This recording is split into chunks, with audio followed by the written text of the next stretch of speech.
भारतीय सैन्य दलाचं आणि भारताचे प्रधानमंत्री माननीय नरेंद्र मोदीजी यांचं सर्व मिळून मनपूर्वक अभिनंदन करूया।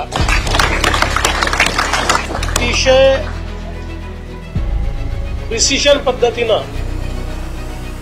एअर स्ट्राईक करून दहशतवाद्यांचे 9 अड्डे पूर्णपणे ध्वस्त करण्यात आलेले आहेत आणि यावेळी ते ध्वस्त करतानाचं संपूर्ण शूटिंग अवेलेबल असल्यामुळे कोणाला पुरावा मागण्याकरता स्कोप देखील राहिलेला नाही। आणि मला असं वाटतं की सर्व भारतीयांकरता अभिमानाचा असा हा दिवस आहे की आमच्यावर झालेला हल्ला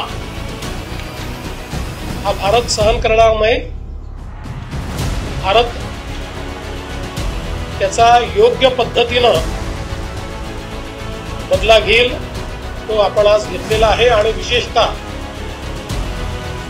ऑपरेशन सिंदूर हे नाव मला असं वाटतं की अधिक बोलकं आहे, म्हणून पुन्हा एकदा आपण सगळे मिळून भारतीय सैन्य दलाचं आणि भारताच्या प्रधानमंत्र्यांचं या ठिकाणी अभिनंदन करतो।